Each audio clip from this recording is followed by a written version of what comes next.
오늘 어버이 주일을 맞이했습니다. 어버이 주일. 어김없이 어버이 주일을 맞이하면서 다른 목사님들은 어떨지 몰라도 늘 하는 얘기지만 1년 12달 동안에 목사가 제일 설교하기 어려운 그러한 주간입니다. 주일입니다. 저는 그래요. 그리고 다른 목사님들도 마찬가지일 것입니다. 효를 제대로 행하지 못했기 때문에 그런 것이죠. 양심의 가책. 그런 양심의 가책에도 불구하고 어쩔 수 없이 목사라는 직분 때문에 목사라서 하나님의 말씀을 메시지는 전해야 되겠고, 그래서 말씀을 준비하여 전달해 드리도록 하겠습니다. 아마도 모든 자녀들이 어버이날하고 또 어버이 주일하면은 반성하고 회개하는 그러한 주일이라고 생각이 됩니다. 이미 부모님이 이 땅을 떠나신 분들은 또 어머니 아버지를 그리워하게 되고, 또 그동안 잘못된 것도 또 생각하게 되고 반성하게 되고 말입니다. 그리고 생전에 계신 부모님이 계시면은 또 그분들께 또 죄송한 마음을 가눌 길이 없는 그러한 주일이기도 합니다. 오늘 설교 제목이 불효자는 웁니다 라는 겁니다. 마치 그 트로트 제목 같죠? 맞습니다. 트로트 제목입니다. 저는 10대 때부터 10대 나이에 어울리지 않게 불효자를 웁니다를 참 좋아했습니다. 그리고 하여튼 참 맛깔나게 잘도 불렀습니다. 그렇다고 제가 지금 여기서 부른다는 건 아닙니다. 왜냐하면 부르면은 뭔가 설교 자체가 되지 않을까봐 부르는 건 아닙니다. 근데 지금도 가끔 찬양이 아니지, 그 노래를 부릅니다. 그 내용을 보면은 우리가 뭐 다 알고 계시고 많이 들어본 내용이죠. 불러봐도 울어봐도 못 오실 어머니요, 원통에 불러봐도 땅을 치며 통곡해도 다시 못 올 어머니요, 불초한 이 자식은 생전에 지은 모든 죄를 엎드려 빕니다. 2절에 보면 손발이 터지도록 피땀을 흘리시고 못 믿을 이 자식의 금이 환영 바라시고 고생하신 어머니와 드디어 이 세상을 눈물로 가셨나요, 그리운 어머니. 아마도 이 가사 자체는 이미 돌아가신 어머니를 그리워하는 자식의 애달픈 그러한 그 심정을 노래한 것이라고 생각을 합니다. 어버이 주일을 맞아서 효에 관해서 말씀을 함께 나누면서 우리 모두 자신을 돌아보고 회개하고 다시금 부모님의 사랑을 되새기고 이제부터라도 부모님을 더 잘 모셔야 하겠다는 그러한 다짐, 이런 다짐이 있으시기를 바랍니다. 효하면은 우리는 유교의 창시자 공자가 말하는, 공자가 강조한 인세상을 인사상이라는 것을 생각하게 되죠. 그 인사상의 핵심, 코, 본질은 바로 효라고 말할 수 있습니다. 그래서 유교에서는 효를 굉장히 강조합니다. 그래서 유교 문화권에서 우리는 성장하게 되죠. 우리나라도 유교 문화권 문화의 영향을 많이 받아왔죠. 그래서 유교에서 말하는 효는 무엇인가, 우리가 한번 배울 점을 찾아보도록 하겠습니다. 유교에서 말하는 유교에서 말하는 여러 가지가 있더라고요. 그 가운데 한 4가지로 그 효에 대해서 한번 추려보았는데, 여러분에게 이거 한번 소개해 드린 것으로 제가 기억을 합니다. 첫째는 처자를 사랑하는 마음으로 부모님을 섬겨라 라는 것입니다. 내리사랑은 있어도 치사랑은 없다 라는 말이 있습니다. 내리사랑은 있어도 치사랑은 없다. 여러분, 내리사랑, 치사랑, 자녀에 대한 사랑을 내리사랑이라고 우리는 말을 하고요, 부모에 대한 자녀의 사랑을 치사랑이라고 합니다. 치사랑이라는 것은 손아래 사람이 손윗 사람을 사랑하는 것을 치사랑이라고 하죠. 부모의 자녀에 대한 사랑에 비하면은 자녀의 부모에 대한 사랑이 너무 작게, 비교할 수도 없을 만큼 작게 나온 말이라고 생각을 합니다. 사실 그렇지 않습니까? 자기 자식은 한없이 사랑하는데 자기 부모는 나몰라라 하는 그러한 사람들이 얼마나 많은지 모릅니다. 내 자식을 사랑하는 것만큼 나의 부모도 나를 그렇게 사랑으로 키웠다는 것을 우리는 잊어버립니다. 나는 내 자식을 사랑하는데 내 부모님도 나를 그렇게 사랑했다는 것 말입니다. 그걸 잃어버립니다. 자기 자식들하고만 알콩달콩 살려고 부모님을 나몰라라 하는 사람들이 얼마나 많은지 모릅니다. 세상 사람들 욕할 필요 없습니다. 크리스찬들 가운데서도 이런 사람들 굉장히 많습니다. 교회에서 중직을 맡은 사람들 가운데서도 이러한 폐륜에 가까운 사람들 많습니다. 사실 저도 잘하는 것이 없음에도 불구하고 이런 부류의 사람들은 별로 좋아하지 않습니다. 상대 자체를 하고 싶지 않습니다. 하나님께서도 분명 이런 부류의 사람들을 좋아하지 않으실 것입니다. 둘째로 귀가후 보고하라 라는 얘기죠. 귀가후 보고하라. 자식이라면 밖에 나갈 때나 들어올 때 부모님께 반드시 아뢰는 것이 유교에서는 효도라고 말을 하고 있습니다. 내가 나갔다가 왔으면 반드시 부모님에게 보고해야 한다는 겁니다. 보고라기보다는 부모님은 대화하고 싶어 한다는 얘기죠. 부모님은 말하고 싶어 한다는 얘기죠. 하루 종일 혼자 있었으면 누가 왔으면 자식이 들어왔으면 얘기하고 싶은가 보죠. 듣고 싶어 한다는 겁니다. 자녀와 대화하고 싶어 하신다는 것입니다. 자녀들은 어디 갔다 오면 어디 다녀왔습니다 하고 인사를 해야 하는 것입니다. 해야 한다고 볼 수 있습니다. 자녀들이 나갔다 오면 어디를 갔다 왔다, 어디서 누구를 만나고 왔다 이렇게 말해주면 오죽이나 좋겠습니까? 그런데 그걸 잘 못해요. 그냥 지방으로 쏙 들어가 버려요. 지 할 일만 해요. 맨날 핸드폰 붙잡고 있어요.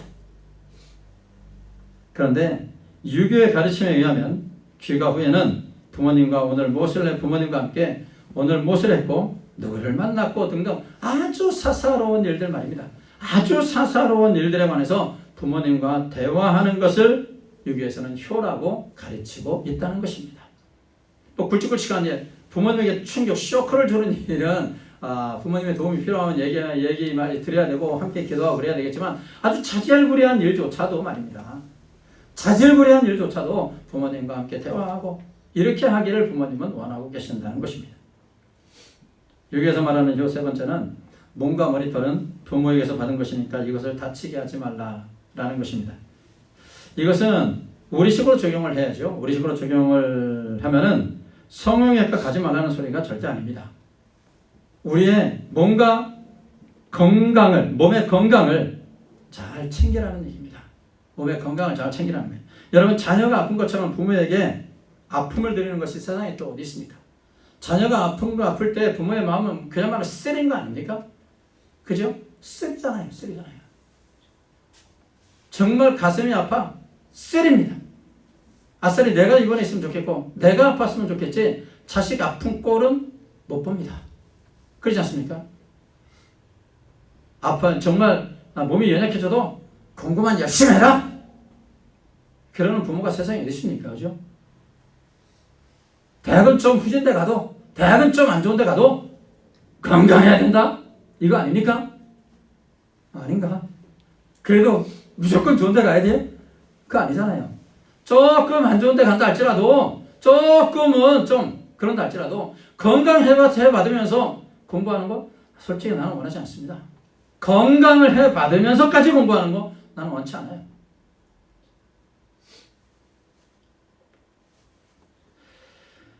더군다나 자녀가 부모보다 앞서서 천국에 간다면 여러분 이것만큼 세상에 큰 불효가 어디 있겠습니까? 그러니까 자녀된 분들은 항상 건강을 유지하셔야 됩니다. 항상 건강을 돌봐야 될 필요가 있습니다. 왜? 나를 위해서도 그렇지만 부모님에게 아픔을 드리지 않기 위해서. 내가 건강하지 못하면 내 부모에게 엄청난 아픔을 드린다는 걸 알고 건강관리 잘 하셔야 됩니다. 이번에 부모님 앞에서 낑낑대는 모습, 아픈 모습, 아이고 힘들다 모습 여러분은 그냥 하는 소리겠지만은 그 말 듣는 부모의 심장은 막 녹아듭니다. 내 자식이, 내 새끼가 얼마나 지금 힘들까? 이걸 생각해 보시면 부모님의 마음은 얼마나 아픈지 몰라요. 그러니까 함부로 부모님 앞에서 성인이 된 다음에 성인들이 가가지고 힘들어 죽겠다, 어쩌고 죽겠다 이런 소리 하지 마요. 그 말 듣는 순간에 여기 가슴이 막 찢어져. 넷째는 부모님 마음을 기쁘게 하라는 것이 유교의 가르침입니다. 효도의 기초는 부모님의 마음을 기쁘게 해드리는 것이라고 말할 수 있습니다. 부모님을 기쁘게 하는 것, 여러분 여러 가지를 생각할 수 있습니다. 너무 어렵게 추상적으로만 생각할 필요 없습니다. 부모님의 말벗이 되어드리는 것, 여러분 이거 부모님 마음을 기쁘게 해드리는 일입니다. 기쁘게 해드리잖아요. 온종일 혼자 계시잖아요. 온종일 어디 나갈 데도 없잖아요. 나이 드신 분들. 그러면 자녀가 쫓아가가지고서 자녀와 함께 대화해 주는 거, 말벗이 되드리는 거, 여러분 얼마나 큰 기쁨이 되겠습니까? 유기에서는 사회적으로 성공해서 부모님의 이름을 빛나게 하는 것도 효라고 가르치고 있습니다. 사회적으로 성공해서 부모님의 이름을 빛나게 하는 것, 여러분 부모님의 마음을 기쁘게 해드리는 겁니다. 장성한 자녀들이 사회 구실을 하지 못하고 사회 구성으로서의 구실을 하지 못하고 있으면은 부모님의 마음에 정말 대못을 꽂는 겁니다. 대못을 박는 겁니다. 자녀가 성장했으면은 그 사회 구성으로서 어디 자신의 꿈과 비전을 빨리 성취해서 자신의 전공에 맞춰서 들어가서 빚을 내야 됩니다. 그래서 부모님의 이름을 빛나게 해줘야 된다는 얘기예요. 자기 이름을 빛나게 해주는 것도 있지만 자기 이름이 빛날 수도 있지만 부모님의 이름을 빛나게 해주는 것, 이것도 부모님의 마음을 기쁘게 해드리는 겁니다. 우리 실생활 속에서 부모님과 함께 여행을 가는 것, 여러분 이것도 역시 부모님의 마음을 기쁘게 해드리는 겁니다. 부모님과 함께 식사하는 것, 여러분 이것도 역시 부모님을 기쁘게 해드리는 겁니다. 이렇게 우리의 실생활 속에서 부모님을 기쁘게 해드릴 수 있는 것이 무엇인가를 너무 우리가 크게 생각하지 마시고 작은 실천사항서부터 우리가 찾아서 실천해 보십시오. 그러면 부모님이 기뻐하십니다. 부모님의 마음을 기쁘게 해드리는 것, 이것이 바로 유교에서 가르치는 효입니다. 여러분 우리가 기억하셔야 됩니다. 부모 공경은 하나님이 명하신 일입니다. 부모 경경을 명하신 하나님을 기억하셔야 됩니다. 효는 하나님의 명령입니다. 십계명의 1계명부터 4계명까지 하나님과 인간관계를 얘기하죠. 신인관계죠.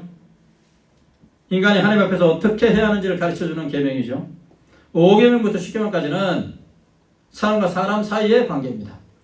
하나님과 인간의 관계는 수직관계고 사람과 사람 관계는 수평관계라고 합니다. 수직관계가 잘 돼야 수평관계도 잘 되는 것을 십계명을 통해 우리가 발견할 수 있는 귀중한 교훈이죠.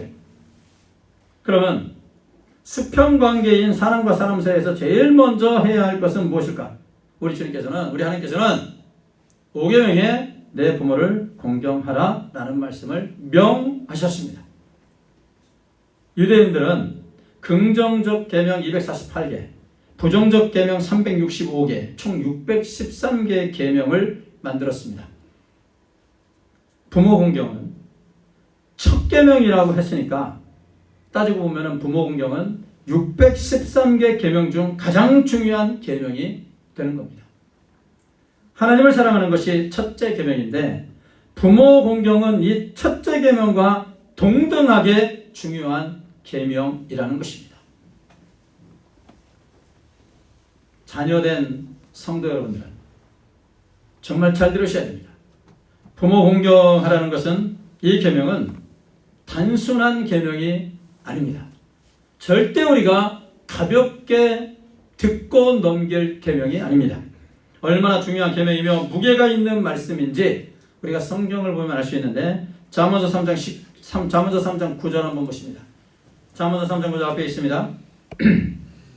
잠언서 3장 9절 우리 같이 한번 읽어보도록 하겠습니다. 읽습니다. 내 재물과 내 소산물의 처음 익은 열매로 여호와를 공경하라. 여호와를 공경하라. 자, 이 공경하라라는 말에 주목하셔야 됩니다. 그리고 오늘 본문 에베소 6장 2절 말씀을 보도록 하겠습니다. 2절, 오늘 본문 에베소 6장 2절 같이 읽습니다. 네, 아버지와 어머니를 공경하라. 이것은 약속에 있는 첫 계명이니. 자, 잠언서 3장 9절에서 여호와를 공경하라. 에베소 6장 2절에서 내 아버지와 어머니를 공경하라. 여기서 공경하라. 이 공경하라라는 말을 주목하셔야 됩니다. 공경하라. 이 공경하라는 건 명령어로 두 군데 다 써져 있어요. 명령어로 아노. 명령형입니다. 명령형. 자, 공경하라는 단어가 히브리어에서는 카베드라는 말을 사용해요. 이 히브리어를 써서 좀 죄송합니다만은 카베드라는 단어인데, 그러니까 잠언서 3장 9절에서 여호와를 공경하라라는 것도 카베드. 쉽게 말해서 내 아버지와 어머니를 공경하라라는 것도 카베드예요. 똑같은 단어. 여호와 하나님께 해당하는 단어가 똑같고, 여호와 하나님과 내 부모님에게 부모님을 공경하라는 단어가 똑같아요. 부모님을 공경하라는 말의 무게, 여러분 그거는 그냥 단순하게 전달되는 그런 말이 아니라는 얘기입니다. 얼마나 무거운 말씀인지 몰라요. 여호와 하나님을 경외하듯이, 여호와 하나님을 공경하듯이 내 어머니 아버지를 공경하라라는 것이 바로 하나님의 준엄하신 명령입니다. 종교개혁자 루터는 하나님께서는 부모님을 대리자로 삼으셨다고 말했습니다. 우리의 육체를 조성하시고 생명을 주셨기 때문에 그렇죠. 따라서 부모님이 잘났든 못났든, 그야말로 부모님이 인격적으로나 도덕적으로 완전하든지 불완전하든지, 부모님이 나에게 무엇을 해 주시든지 못해 주시든지, 단 한 가지 사실, 나를 낳아 주셨다는 그 사실 하나만 가지고도 충분히 공경의 대상이 되는 것입니다.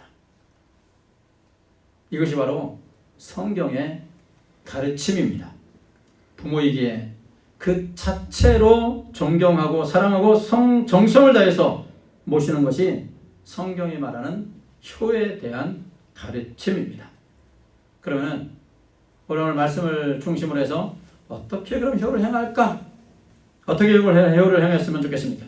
유교에서 말하는 효에 대한 교훈을 우리가 기억하면서, 유교에서 말하는 효도 우리가 배울 점이 많으니까 기억하면서 성경에서 말하는 효의 실천 어떻게 하면 좋을까?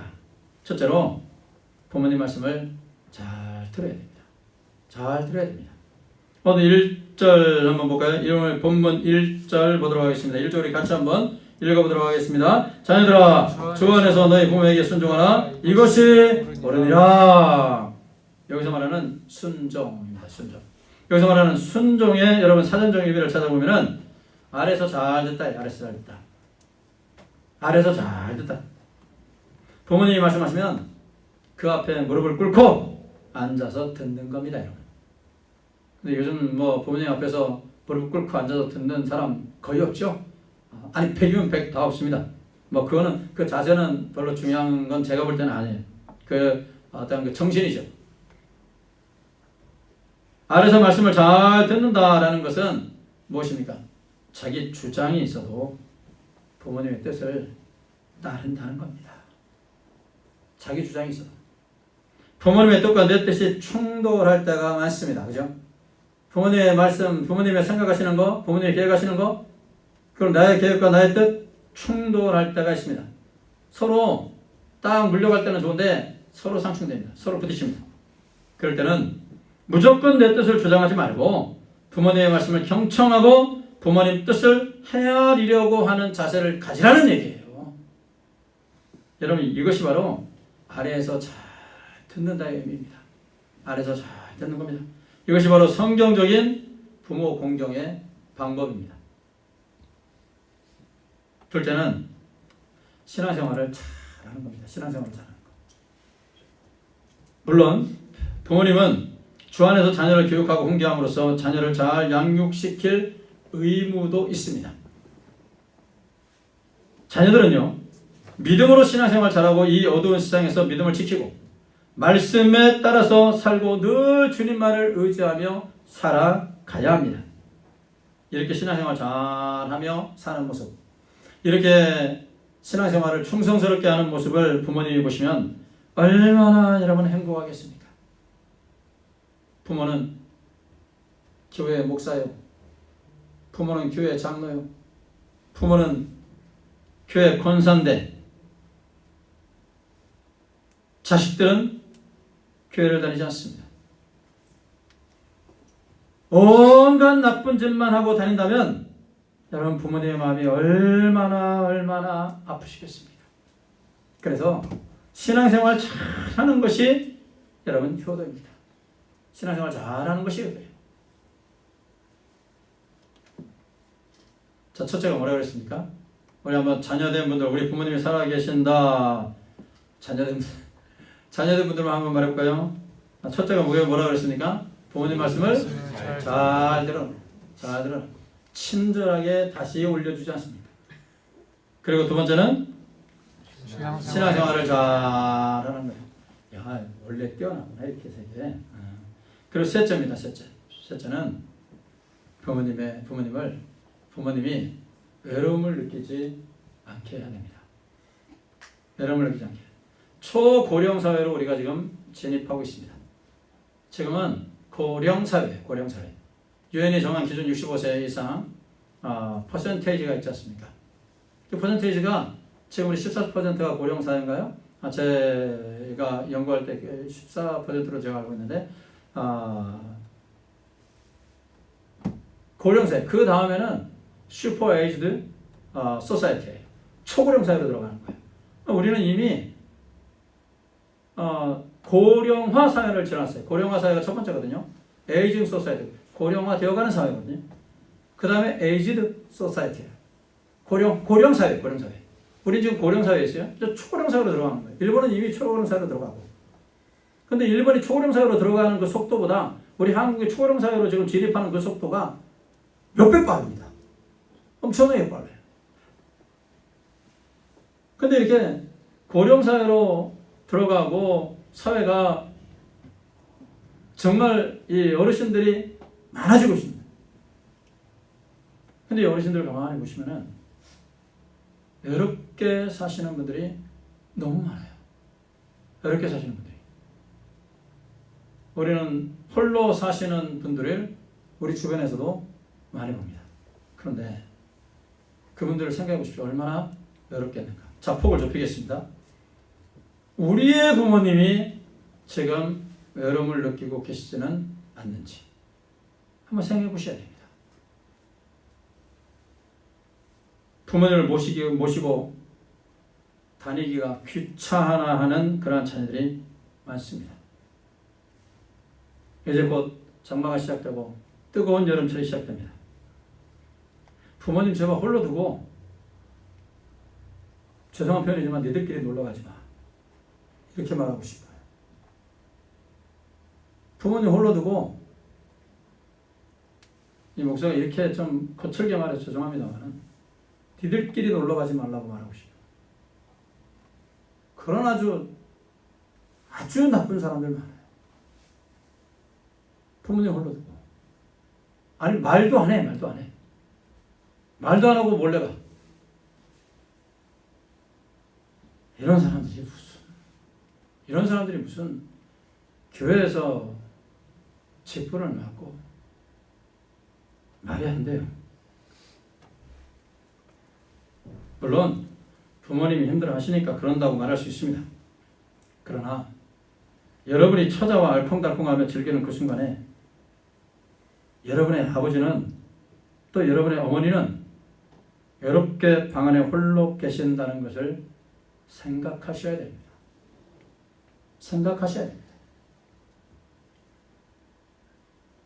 올여름 휴가 계획이 되십니까? 휴가 못 가게 지금 제가 잡으려고 성령 폭풍 기도회를 또 8월 달에 시작하려고 여러분끼리 가지 마시고 부모님 좀 모시고 가세요. 후회하지 마시고 모시고 다니세요. 한 걸음 더 나아가 제가 늘 말씀드리지만 부모님 의사가 확고하시다면 몰라도 가능하시면 모시고 살라고 말씀을 드리고 싶습니다. 가능하면 모시고 사세요. 결혼식 주례사로 결혼식 주례 하시는 목사님들이 이제부터는 정신적, 육체적, 물리적 모든 면에서 부모를 떠나라. 그것이 결혼이다. 저는 아니거든요. 저는 몇 번 주례를 해본 적은 없습니다만은 앞으로 주례할 때 저는 그렇게 안 하거든요. 물리적, 정신적으로 부모를 떠나라? 말도 안 되는 소리죠. 그 연로하신 부모님은 혼자서 그럼 계시란 얘기예요? 뭔가 한 걸음 더 나아가서 얘기를 해야 되는데 그거 아니거든요. 그럼 연로하신 부모님들은 밥을 제대로 먹는지 밥을 제대로 드시는지 지금 뭐하고 계시는지 관심 갖지 말라는 소리예요? 그거? 아니거든요. 그래서 가급적이면은 부모님 의사가 확실히 확고하지 않는 한 모시고 살으라는 얘기예요. 언제 무슨 일을 당하시 나이 70 넘고 80 넘고 정말 우리 교회 70, 80 넘으신 우리 어르신들 많이 계신데 죄송한 표현이지만 언제 주님 앞에 갈지 솔직히 모르잖아요. 그래요 안 그래요? 미안합니다 어르신들. 그럼 옆에서 지켜봐야 되는 거 아니에요? 옆에서 보고 봐야 되는 거 아니에요? 자녀된 성도 여러분, 부모님께 효를 다하는 것은 하나님의 준엄하신 명령이라는 것을 기억하셔야 됩니다. 효의 결과를 보실까요? 효의 결과는 오늘 말씀 3절에 나와 있습니다. 3절에 보시면은 이로써 내가 잘되고 땅에서 장수하리라 하셨습니다. 부모에게 순종하고 공경하라는 것은 단순 윤리 규범이 아닙니다. 제5계명이고 하나님이 이스라엘 백성에게 주신 명령입니다. 잘 되리라라는 것은 효대에 대한 보상과 상급의 약속입니다. 장수하리라 무의미한 생명의 연장이 아닙니다. 건강과 가치를 겸한 삶을 주신다는 것입니다. 장수 그 자체보다 무엇을 하며 어떻게 사느냐가 더 중요한 거 아니겠습니까? 짧더라도 굵은 삶, 하나님의 뜻을 따르고 실천한 삶이 장수의 복인 것입니다. 주님이 주시는 복을 받기 원하십니까? 효를 실천하시기 바랍니다. 나를 낳고 길러준 부모도 사랑하지 못하는 사람이 보이지 않는 하나님을 사랑한다는 것은 자가당착입니다. 룻의 말을 생각해 보십시오. 룻기서 1장 16절에서 17절입니다. 우리 같이 한번 읽어보도록 하겠습니다. 같이 한번 읽어봅니다. 시작. 어머니께서 가시는 곳에 나도 가고 어머니께서 안 보여요. 다시 큰 소리로 읽습니다. 시작. 룻이 이르되 내게 어머니를 떠나며 어머니를 따르지 말고 돌아가라. 강권하지 마옵소서. 어머니께서 가시는 곳에 나도 가고 어머니께서 머무시는 곳에서 나도 멀겠나이다. 어머니의 백성이 나의 백성이 되고 어머니의 하나님이 나의 하나님이 되시리니 어머니께서 죽으시는 곳에서 나도 죽어 거기 묻힐 것이라. 만일 내가 죽는 일 외에 어머니를 떠나면 어머니께서 내게 벌을 내리시고 더 내리시기를 원하나이다 하는지라. 제가 이 중간부터 써놔가지고 읽었네요. 돈이 없어가지고서 효도를 못한다는 말 다 거짓말입니다. 룻을 보세요. 룻. 홀로 되신 어머니, 홀로 되신 시어머니예요. 친정어머니 아니에요. 시어머니예요. 시어머니. 그 시어머니를 일평생 따르잖아요. 일평생. 자기 삶을 포기하고 해요. 룻이면 할 일 없어가지고서 따르겠습니까? 자기 삶까지 포기해버린 거예요. 자기 삶까지. 룻의 시어머니 나오미가 네 고향으로 가라고 그러잖아요. 네 고향으로. 네 고향으로 가서 네 살 길 찾으라는 얘기예요. 어머니를 따르면은 쉽지 않은 길이에요. 고생길이에요. 그럼에도 불구하고 나는 어머니를 따라가겠다는 얘기예요. 그래서 밀리삭과 보리 이삭을 주워가지고서 시어머니를 모시지 않습니까? 여러분 100만원 수입으로 효도하지 못하면 1억을 벌어도 효도하지 못합니다. 부모님께 효를 다하면 하나님의 복을 받는다는 약속의 말씀을 잊지 마시고 부모님 살아생전 효를 다하시는 성도님들이 되시기를 바랍니다. 불의의 결과는 뭔가? 자, 효의 결과를 봤습니다. 하나님이 복 주십니다. 반드시 복을 주십니다. 잘 됩니다. 장수합니다. 불의의 결과는 뭔가? 불의의 결과를 성경에서는 엄청 많이 강조하고 있습니다. 불효하는 자를 하나님이 진노하신다고 했어요. 부모님께 불효하면 하나님께서 진노하십니다. 성경은 자녀들의 부모 학대에 대해서 자주 언급하시면서 경고하시는 말씀이 많이 나와요. 예를 몇 가지 들어보겠습니다. 출애굽기 21장 15절에 보시면은 잘 들어보십시오. 자기 아버지나 어머니를 치는 자는 반드시 죽일지라. 부모님을 구타하는 경우죠. 자녀들이 힘없는 부모를 구타해서 상처를 입히고 어떤 경우에는 사망에 이르게 한 뉴스를 가끔 접하지 않습니까? 이런 자는 하나님께서 뭐라고 하셨냐? 죽여라. 그래서 죽여라. 살려두지 말라는 거예요. 하나님 진노하십니다. 에스겔 22장 7절에 보시면은 그들이 내 가운데서 부모를 업신여겼으며 부모를 멸시하는 것이죠. 업신여긴다 말은 교만한 마음으로 부모를 하찮게 여기고 깔보는 겁니다. 이런 자식들이 잘 될 리가 있겠습니까? 잠언서 28장 24절에 보시면 부모의 물건을 도둑질하고서도 죄가 아니라 하는 자는 멸망받게 하는 자의 동면이라. 착취죠. 착취. 나이 드신 부모님께 용돈을 드리고 혹시 부족하거나 불편하신 것은 없는지 살펴야 하는데 오히려 부모님이 재산을 조금이라도 가지고 있으면 그것을 빼앗으려고 합니다. 어떤 경우에는 부모의 돈을 넣고 형제가 쌈박질까지 합니다. 얼마나 한심한 자태입니까? 잠언서 19장 26절에 보시면 아비를 구박하고 어미를 쫓아내는 자는 부끄러움을 끼치며 능욕을 부리는 자식이니라. 부모님을 구박하는 자들, 구박하다 못해서 부모님을 쫓아냅니다. 부모님을 버리는 것이죠. 병든 부모님, 연로하신 부모님을 버리는 자녀들. 여러분, 버린다라는 것은 어디다 갖다 놓고 고래장 시키는 거 그거 아니에요. 우리 주변에 살펴보셔야 됩니다. 나몰라라는 거. 이게 부모를 버리는 거예요. 여러분, 이런 사람들 하나님의 복을 기대하면 안 됩니다. 이런 자들에게 하나님은 진노하신다고 성경은 말하고 있습니다. 불효는 죄입니다. 회개하셔야 하나님께서 주시는 복을 받습니다.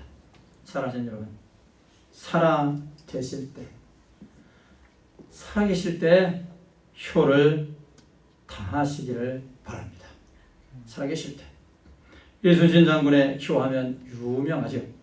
간신배들의 선동으로 파직된 이순신, 가까스로 죽음을 면하고 백의종군에 나선다는 소식을 듣고 어머니가 여수를 떠나서, 저 전남 여수를 떠나서 고향 아산으로 80대 노구를 끌고 배를 타고 오십니다. 그러나 불행하게도 아들을 보지도 못하고 오는 과정에서 이 어머니가 죽음을 맞이하죠. 이미 차가워진 그 어머니의 시신을 부여잡고 이순신이 통곡하며 노래한 사무곡, 그 사무곡의 일부가 이렇지 않습니까?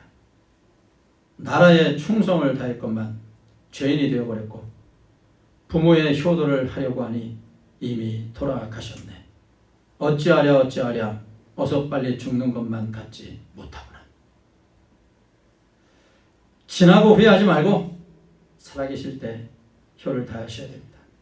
돌아가신 후 땅을 치며 후회하지 마시고, 돌아가신 후 무덤 잘 꾸미려고 하지 마시고 살아계실 때 효를 다하시기를 바랍니다.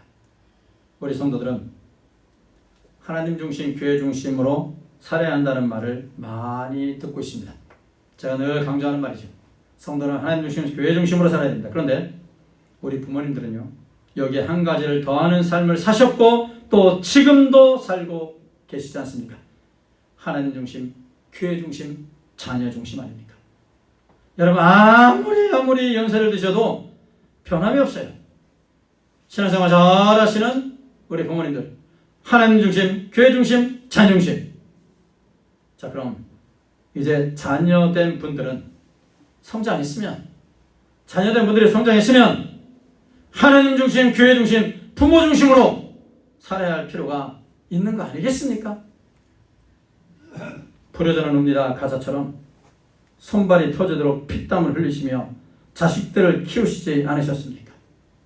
기죽지 않게 하시려고 조금이라도 더 좋은 것 먹이고 입히시려고 아침부터 저녁까지 자기 몸 돌볼 틈도 없이 일하시고 고생하지 않으셨습니까? 자식이 건강하게 잘 자라 훌륭한 사람이 되는 것을 기도하면서, 그리고 자신은 어떻게 되든지 간에 자식들 행복하게 사는 거 보면은 그것으로 만족해 하시는 분이 아버지, 어머니 아니십니까? 자신은 외롭게 라면을 끓여 드시면서도 자식, 가족들 여행 가면 안전히 잘 다녀오기를 기도하시는 분이 부모님 아니십니까? 고생 하시며 자식에게 자기의 모든 것 다 주고 결국 이 땅을 떠나시는 분들이 우리의 아버지, 어머니 아니십니까? 이제 자식들은 조금이라도, 아주 조금이라도 부모 중심으로 돌아가셔야 됩니다. 부모님이 자녀 중심으로 살아오셨다면 이제 자식들이 성인이 되었으니까, 성인이 되었으면 조금이라도 부모 중심으로 살아야 하지 않겠습니까? 살아계실 때 효자 소리 듣는 자녀도, 근데 사실 살아계실 때 효자 소리 듣는 것도 지가 잘해서가 아니야. 내가 보니까 부모님이 그렇게 만들어준 거지. 효자라고 하도 소문 내가지고 만들어준 거지 제가 보니까 아니야. 부모님이 만들어준 거예요. 그런 자녀도 정말 효자도 부모님 돌아가시면 못해드린 것만 생각나서 눈물을 흘리며 불효자식 용서해달라고 눈물을 흘리지 않습니까? 돌아가신 후에 땅을 치면서 정말로 가슴을 쥐어짜면서 후회하지 마시고 살아계실 때 부모님을 잘 섬겨서 하나님께서 주시는 복을 받는 우리 성도들이 되시기를 예수님의 이름으로 축원합니다.